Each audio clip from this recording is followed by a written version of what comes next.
In the cold, dark edge of the universe, a machine floated near a dying star. It was not a weapon, it was a brain, a giant computer named Vorth. For over 10,000 years, it had done one job: to search and record every dangerous creature in the galaxy. It had no feelings. It did not sleep. It only worked. Vorth had scanned over 4 billion predator species. Some had teeth bigger than trees. Some could melt planets with their minds. Some were invisible, silent, and fast. But Vorth never feared them. It only placed each one on the great predator scale. Then Vorth found something it did not understand. It was a blue planet, small, loud, crowded. Its name was Earth. At first, the system ignored it. Earth was marked as unimportant, primitive, not worth scanning. But Vorth always checked twice. That was its rule. So it sent one small drone to scan Earth's data signals, old TV waves, radio and internet files. Then something strange happened. The scan froze. Vorth tried again. This time, the system screamed. A red box appeared on the screen. Do not open. File locked by order of the Forgotten. Vorth paused. It had never seen this message before. The Forgotten were a mystery. They were ancient beings from before time was recorded. Nobody remembered what they were. Not even the Galactic Council spoke of them. But their orders were never questioned. Vorth had a choice. It could follow the warning and move on, or break the rule. It broke the rule.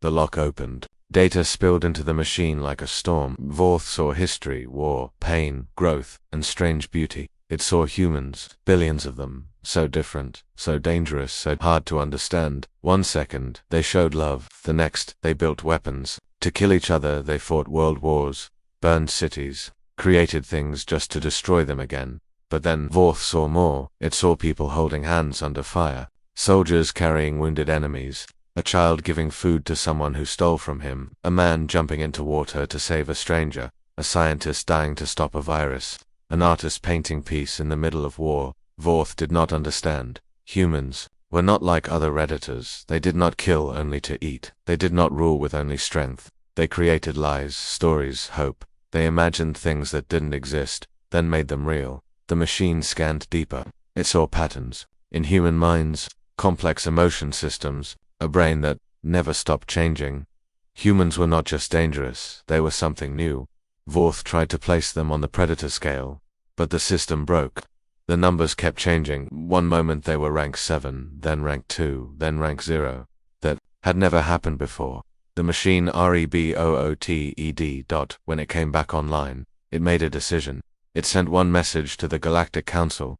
There is a world we missed. A world that should not be. I request permission to investigate. Urgent. The Council replied in seconds. Proceed with extreme caution. Send no warnings. Do not engage. Observe only.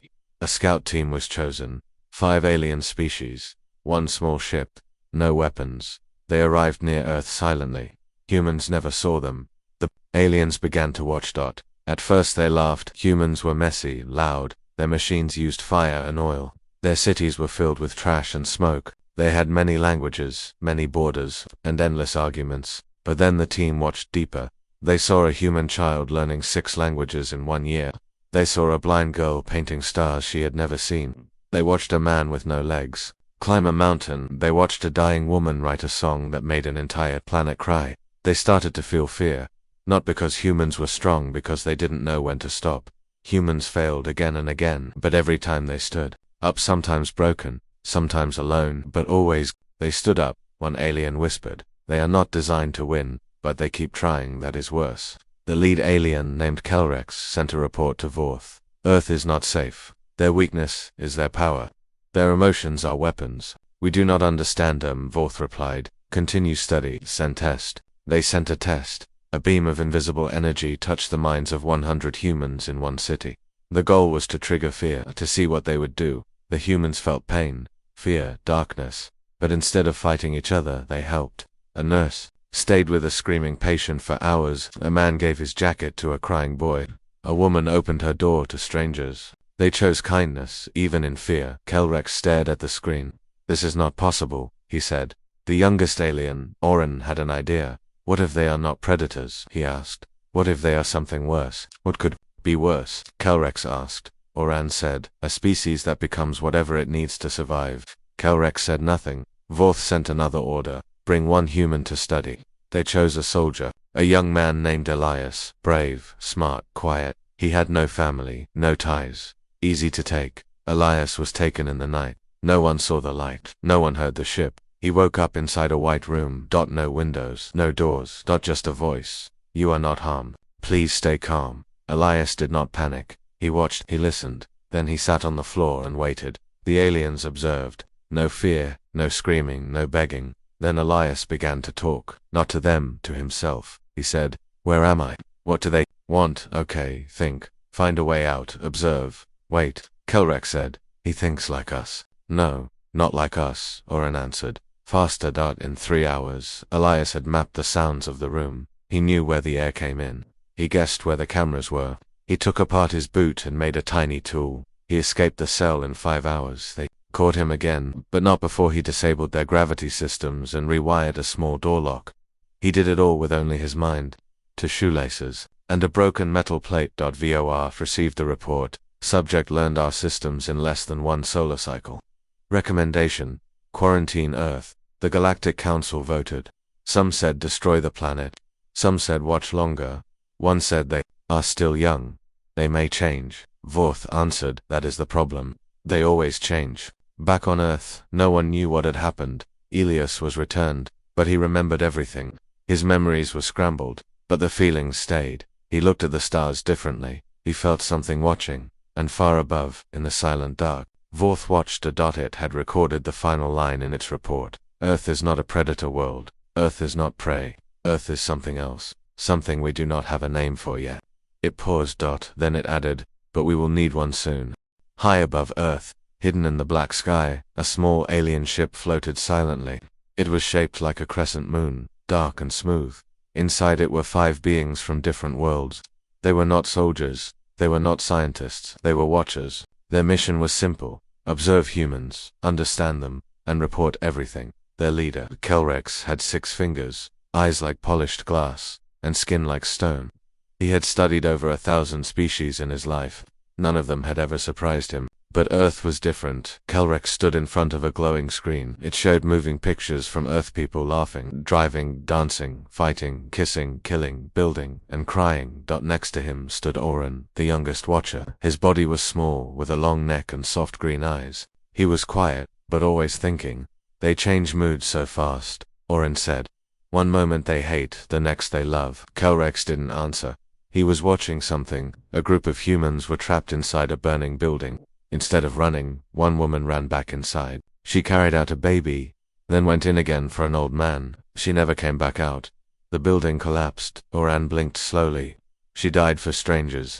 They do that often, Kelrex said, but why? I don't know, Kelrex replied. They are not logical. The other 3 watchers, In, Tala, and V's were working at control panels. They monitored human systems, read languages, and scanned human technology. Zin, who had sharp arms and moved like liquid metal, spoke without turning. They still use combustion, primitive. Tala laughed, a deep clicking sound. They worship invisible powers. Some believe the sky watches them, others believe in nothing, V's added. They poison their own air, then sell clean water. They build machines to talk, and use them to lie. Kelrex turned toward them. And yet, they survive, always, even when they should not. The Watchers had watched hundreds of human disasters, fires, wars, floods, disease. In every case, humans should have fallen. But they didn't. They rebuilt, always, Oran said. They have many rules, but they break them all. They destroy their own kind, but also die to protect them. Kelrex stared at the Earth. I have never seen a species like this. The Watchers had been ordered not to interfere, not to touch, not to be seen, but something inside Oran burned with curiosity. Let me go, he said quietly. I want to see them up close. No, Kelrex said firmly. We watch, that is all. But Earth was not waiting. A storm hit a small village. The Watchers saw people helping each other, even as their homes were crushed. A father tied himself to a tree to hold his daughter against the wind. When the storm passed, he was dead, but the girl lived. Oran whispered, they are not the strongest, not the smartest, not the fastest, but they are something. They adapt, Kelrex said, faster than anything we've seen. Later that night, the Watchers picked a new human to study, a woman named Captain Nayla Monroe. She was a soldier, a mother, and a leader. She had survived 5 wars, 2 injuries, and the loss of her son. They watched her train new soldiers. She told them, Fear is not your enemy, it is your guide. They watched her cry in private, looking at a photo of her son, then get up and smile in front of others. Not fake, Strong Zin said. She has lost everything, but she still leads. Kelrex nodded. That is human strength. Suddenly, a warning flashed. One of the humans looked up at the sky, straight at the ship. Impossible, Vias said. They can't see us. The human, a blind old man sitting on a bench, kept staring. He smiled, then whispered, they're watching. Vias looked at the sensors. No tech, no implants. How did he know? Kelrex felt uneasy. Leave that area. Now, the ship moved, but something was changing. The watchers began to dream. That had never happened before. Kelrex saw fire. Oren saw oceans of red. Zin saw hands reaching from the dark. Tala saw faces smiling without eyes. Viz saw earth cracking open. They woke up shaking. I do not sleep, Tala said. But I dreamed. Kelrex reported the events to VOR. VOR replied. You are being studied as well. Prepare for psychic defense, Oran said. Are they watching us now? Kelrex answered slowly. Yes, I believe so. The watchers ran new scans. They found a pattern in human art, music, and math. A hidden signal, small but everywhere. A code, a call. Zin said, this is not accidental. This was placed. Oran decoded one part. The message was simple. Come closer. Understand us, if you dare. Kelrex stood silent for a long time, then said, send another test. They triggered an emotion pulse over a battlefield to groups of humans about to fight.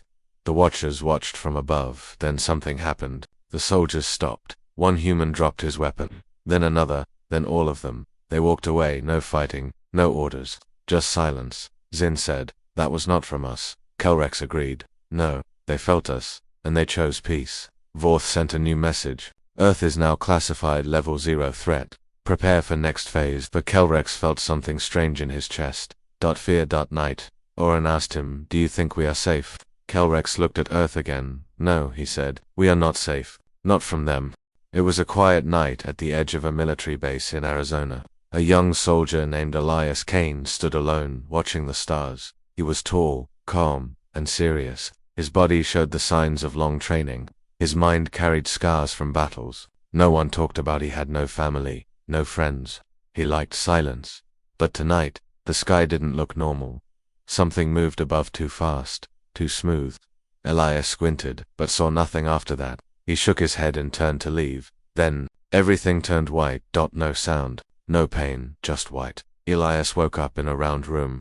The walls were smooth, soft, and glowing. There were no doors, no windows, just a strange hum in the air, like music underwater. He didn't panic. He sat up, slowly, calmly. A voice echoed in the room, you are safe. You are not harmed. Elias stood still. Who are you? The voice didn't answer. He scanned the room. No visible cameras, no corners, but he noticed the airflow, the temperature shifts. He closed his eyes and listened. There, he whispered. He walked to a blank wall, placed his hand against it, and smiled. You're watching, he said.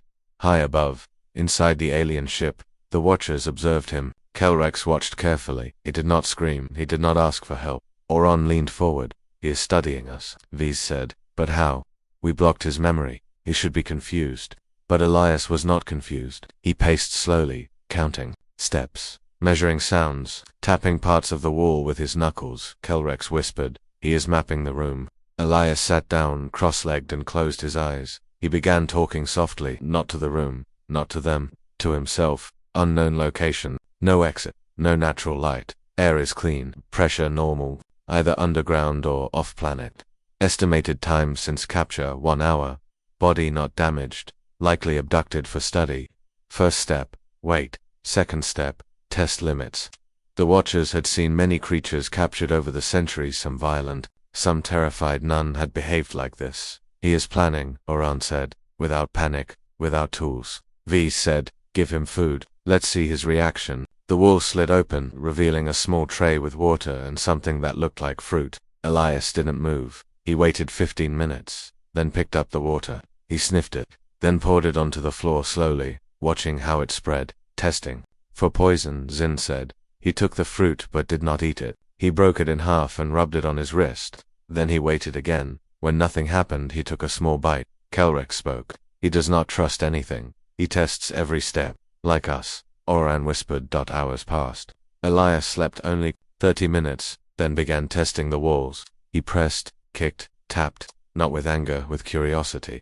Then he took apart the tray, bent it into a hook, used it to scrape at a small crack in the wall. In 7 hours, he had removed a panel. Behind it, wires. He smiled. Gravity off, Kelrex ordered. The room shifted. Elias floated, but he didn't panic. He turned himself, using small movements, controlled, precise. He pulled on a hanging wire. Sparks flew. Alarms echoed inside the ship. Zin jumped up. He found our power line, stunned him. Vise shouted. No, Kelrex said.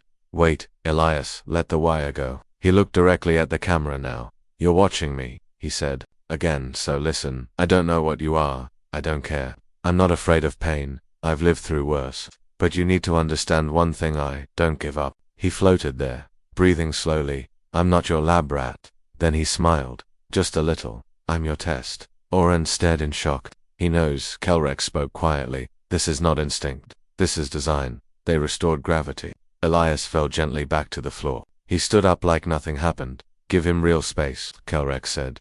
They opened a door. Elias walked out into a larger room with a view of stars. He froze. His lips moved slightly. I'm not on Earth. He stepped closer to the glass. The Earth was just a blue dot now. His eyes narrowed. But he didn't cry, didn't scream, just breathed in once, then turned around and said, nice ship. The watchers were stunned. Let him see us, Kelrex ordered. A door opened. Kelrex walked in first, tall and silent. The others followed. Elias looked at each of them without fear. You're not human, he said. Obviously.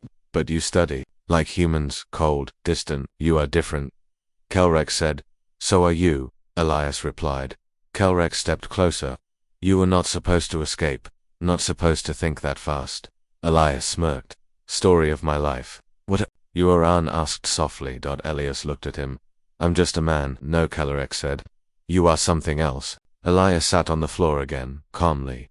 You kidnapped me. I didn't break. I adapted. That scares you? Kelrex didn't answer. You've studied monsters, Elias continued. Predators. But you never met something that can be both, and still choose peace. Vise asked. Why didn't you kill us when you had the chance? Elias answered. Because I'm not like the ones you fear. I'm worse. I understand fear. And I don't need to spread it. They kept him for 5 more days. Every day, he asked questions. About the stars. About their technology. About their past. But never once begged to go home. On the 6th day, they let him sleep in a normal room. Gave him books, tools. He built a model of Earth with his hands. Quietly, they scanned his brain. It was active, always changing, evolving. Finally, Kelrex sent his report to Vorth. This human is not just smart. He is dangerous because he learns. Vorth replied, return him, but keep his signal locked. They erased part of his memory and brought him back to Earth.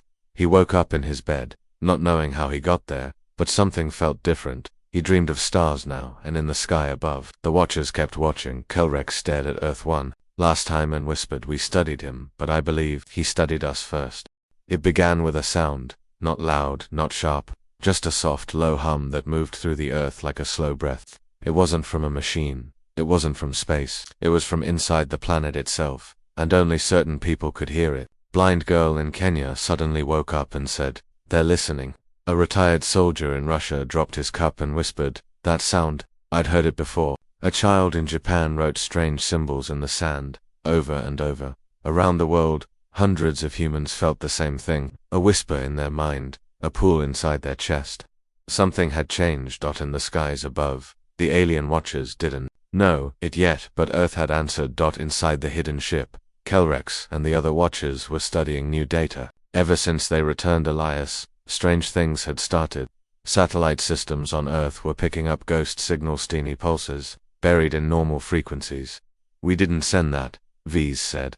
It came from Earth, Oran replied. Not from their machines, Zin added. Kelrex looked at the signal. It wasn't random, it was coded, and the pattern looked familiar. He had seen that pattern before. Inside Ilias's brain scan, Earth is responding, Kelrex said. But to what?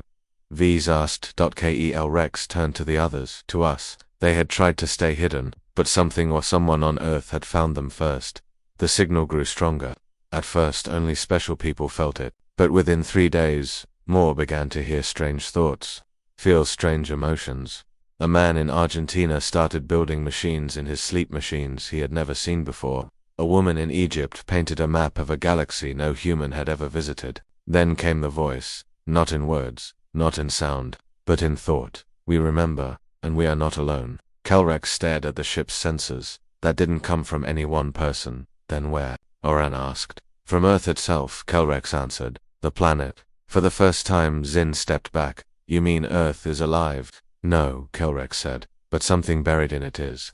Deep under Earth's surface, miles below, the oceans, something had begun to wake up. It wasn't a machine, it wasn't organic, it was both. Something ancient, something forgotten. Covered in dust and time. Long ago, the galaxy had sent something to Earth, not to study, not to invade. To hide. And now, the lock was breaking. Back on the surface, humans continued their lives. Most had no idea. But in hidden corners, scientists were confused.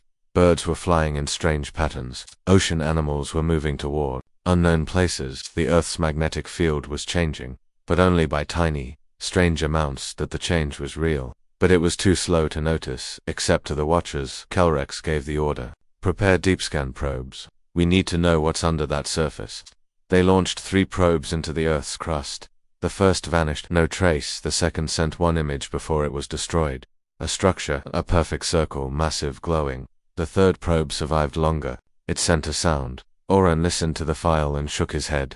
That's not a machine. V's looked confused. Then what is it? Oran answered slowly. It's a song. Zin analyzed the frequency. It's made of emotions, fear, memory, curiosity, rage, a signal created by minds, not wires, Kelrex said. They traced the signal back, not to a place but to multiple places. One in Antarctica, one beneath the Amazon, one in the Pacific Ocean, one near a forgotten desert in Africa. There were 4 signals. Each had a different emotional tone, different purpose, different voice. And then the truth began to unfold. Long ago, before human history, something had arrived. On Earth, something dangerous, something the galaxy feared, but instead of destroying it, the Council buried it, locked it away, for pieces, because, each hidden where no life could find them. But humans did not follow rules, without knowing. They had lived above these places, and their emotions, their dreams, their wars, their love had fed the silence.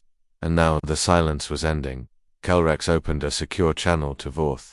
Earth is not just a predator world, he said. It is a prison.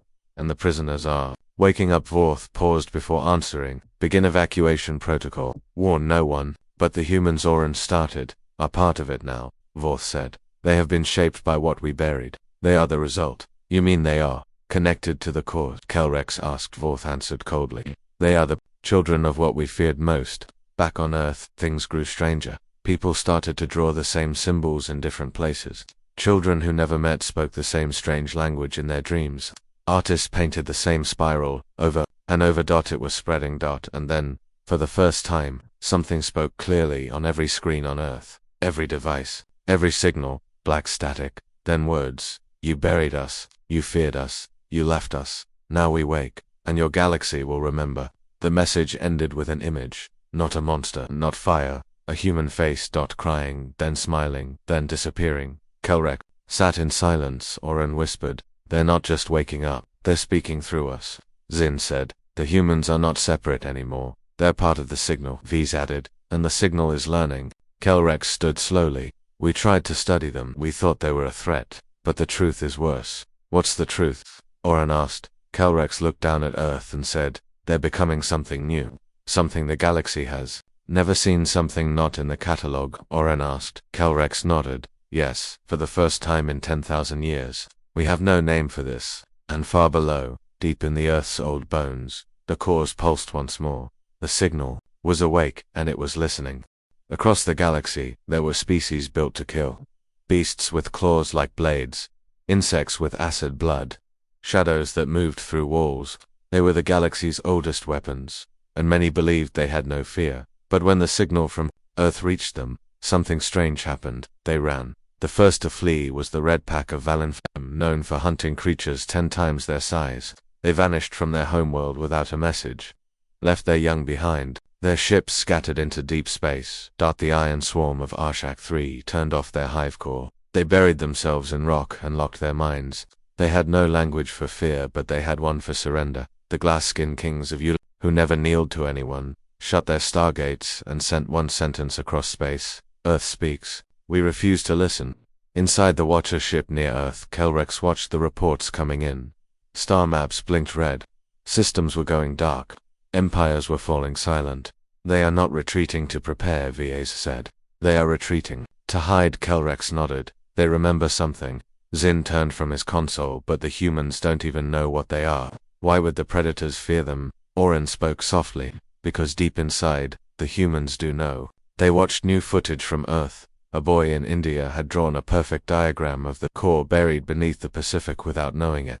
A woman in Brazil had built a device using scrap parts that created the same frequency as the signal. None of them understood what they were doing, but something inside them did, Kelrex said. The humans are waking up, not just as individuals, but as a species. And then something new happened. A group of bounty hunters, alien warlords, known as the Bone Circle, arrived in Earth's orbit. They didn't care about the council or warnings. They believed they could capture a human and sell them to the highest bidder. They found a remote village in the mountains, landed their ship quietly at night, and disappeared. When their backup crew arrived 2 days later, they found only one thing, a wall carved, with a symbol they didn't understand, a circle, inside it, an eye, and beneath it, a tear. No blood, no bodies, just silence. Kelrex stared at the image. That symbol was on the first core, Oran said. It's spreading. More hunters came. Some for profit, some for pride. None returned. The galaxy watched in silence. Earth did nothing. No weapons, no fleets, no message of war, and still, the most dangerous species ran. Even the archivists, old keepers of knowledge who had studied black holes and star gods, erased Earth from their records. But it was too late. The signal had already copied itself. It traveled inside thoughts, inside dreams, inside fear. Not just information, emotion. It didn't spread like a virus. It spread like a story. And stories cannot be deleted. Back in the Watcher ship, Oran dreamed again. He stood on Earth. A forest burned around him, but a child stood in the fire, unharmed, holding a flower. The child looked at him and whispered, "You made us forget, but we remember now." Oran woke shaking. Zin ran new scans on the planet. Something had changed in the human's DNA. Not everywhere, just small changes, quiet ones, but fast. What does this mean? V's asked. Zin replied, they are becoming more. Kelrex asked, becoming what? Zin said nothing. Instead, he showed them the data. Humans had begun to act as one. People in different countries started building the same machines, drawing the same maps, speaking the same phrases without ever meeting each other. Not all humans, but enough to see the pattern. The signal was not just inside their machines now, it was in them. Kel Rex opened the galactic network. Every planet, every council, every warship. He sent a short message. Earth is not to be touched, not to be approached. The hunters have run. You should too. Some listened, some didn't. A war fleet from the Trin Syndicate for conquering 3 solar systems in one cycle headed straight for Earth. They were never heard from again. Only a single message was found in their last log.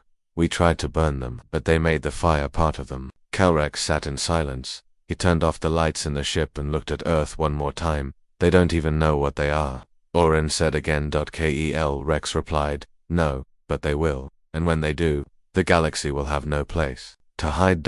In the darkest part of the Pacific Ocean, deeper than any human had ever gone, a sound began. It was not loud, but it was endless. It echoed through water, through rock, through memory. And in its path, things began to wake. The Watcher ship floated high above Earth, silent but watching. Inside, Kelrex stood still. The screen before him showed an image from under the sea, a pulse, a circle of light, buried beneath 6 miles of water. We always thought Earth was a cage, he said, but maybe it's an egg. Oran looked up from the signal scanner. The pattern has changed. It's no longer calling, it's answering. Answering who? V's asked. Oran didn't speak. He just played a recording. It was the signal from the core, slowed down 1,000 times. What they heard was not noise, it was a voice, not speaking words, but feelings. A memory too large to describe. Zin translated. We are not the first. We are not the only. We are the beginning and the end. Kelrex stepped back. That's not from Earth. No, Oran said. It's from beneath Earth, older than the planet, older than light. Far below, inside a locked vault of forgotten stone, a human named Nayla Monroe stood in front of a wall she could not explain. She had been following dreams, visions, strange whispers in her sleep. Each time she woke, she drew the same shape. a spiral made of bones and stars. Now she had found it in real life. Her team had dug into a cave in Africa where no maps existed. The wall before her was not made by human hands. It had no language, no signs, but her eyes saw more and she understood it. "Do you feel that?" her second-in-command asked. Naylor nodded. "It's not just stone, it's memory." Behind the wall, something breathed. Back on the Watcher ship, the signal spiked. Again Zin panicked. "The cores are connecting," Kelrex ordered. "Shut down our uplinks. Block the frequency." Too late. The ship lights flickered. Each Watcher froze as a single voice entered their minds. It wasn't violent. It wasn't kind. It was old and curious. "You catalog predators," the voice said. "You ranked them, counted them, but you missed one." Kelrex whispered. "What are you?" The voice answered, not in words, but through visions. They saw the first galaxy burn. They saw ancient beings fall to something they could not touch. They saw a creature made of hunger and hope, something that should not exist, something that adapted to every threat, survived every end. It had no shape, no home, so the galaxy tore it into 4 parts and buried it on a quiet, young planet, Earth. And life grew above the graves. Kelrex gasped. "Humans," Oren finished the thought. "They are the side effect, or the evolution, or maybe the final form." The voice whispered again. "You thought they were born from dust, but they were born from us." On Earth, Naylor touched the wall that opened. Behind it, a vast room of glowing crystal lit up. In the center stood a shape human-like but too perfect. Frozen in time, eyes closed, it looked like her. Naila fell to her knees. "What am I?" she asked aloud. The voice answered, "You are the echo, the memory, the return." Around the world, others found similar rooms. The blind girl in Kenya, the boy in India, the man in Russia. Each saw something different but felt the same truth. They were waking. The cores no longer needed to hide. They chose to awaken. Back in orbit, V's trembled. "We need to run. We need to warn the galaxy." Kelrex didn't move. "Warn them of what?" "That the children of the forgotten are no longer asleep," Zin said. "This will break the catalog." Kelrex smiled sadly. "Good. It was never complete." Then, the voice spoke one last time. "You gave them fear. They turned it into strength. You gave them death. They turned it into memory. You left them buried. Now they will rise." And on Earth, all across the planet, people looked to the sky at the same time. As if hearing something calling them home. The galaxy had ignored Earth for too long. They called it a minor world, a loud, broken planet, not worth attention. But when the signal reached them clear, deep, and ancient, they finally listened, and they wished they hadn't. In a high orbit, the Watcher's ship remained still. Inside, Kelrex stood at the front window, staring down at the blue planet that had changed everything. The signal was no longer just a pulse, it had become a message. Every species, every empire, every mind that listened, heard the same thing but in a voice that felt personal. "We are awake." Some thought it was a threat, others thought it was a test, but no one could ignore it. The Galactic Council held an emergency session for the first time in 12,000 years. Every seat was filled. Kelrex spoke first. "Earth is not a threat in the way we understand," he said. "It is something new, something we do not have words for." A lizard-like warlord from the Drek Empire growled, "Then burn it." A shimmering being from the mind-linked Kowari said, "You misunderstand. The humans are the signal. The more we attack, the faster they evolve." A diplomat from the glass mind race of Teviyu leaned forward. "I touched the signal by accident. I saw myself. I saw my birth, my fears, my truth. It lives inside them, and it sees us." The room grew cold. Silence spread like frost. Finally, Vorth itself, the ancient machine brain, spoke through 1,000 voices at once. "If we destroy them, we destroy what made us." The council froze.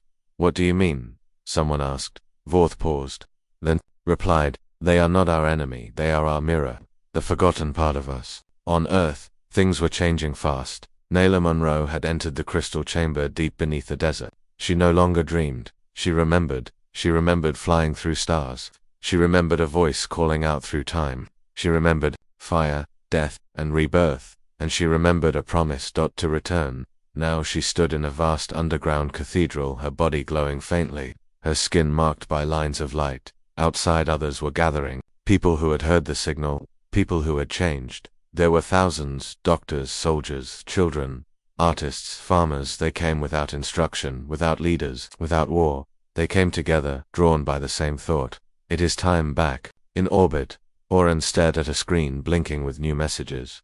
Galactic ships are arriving, he said. Not to attack, to listen, Kelrex nodded. Because they're afraid to speak. The Watchers had expected a war, but instead, the galaxy watched in silence as Earth spoke again, not with words, not with weapons, but with memory. A burst of signal swept across the stars. Inside it were the stories of Earth, every war, every peace, every failure, every love, and hidden deep within that wave was something older, a memory of what came before time, a shape that had no name, a being that adapted to every end, a whisper that could not be silenced. The galaxy trembled. On planets light years away, children screamed in their sleep. In deep bunkers, old machines turned themselves off, and on the forgotten moons, ancient ruins began to glow because they remembered. Too, back on Earth, the people who had gathered around the cause began to speak in one voice, not loud, not shouting, but together. You made us forget, but now we remember. You left us broken, but we became whole. You feared what we could become, and now you know why, Kelrex whispered.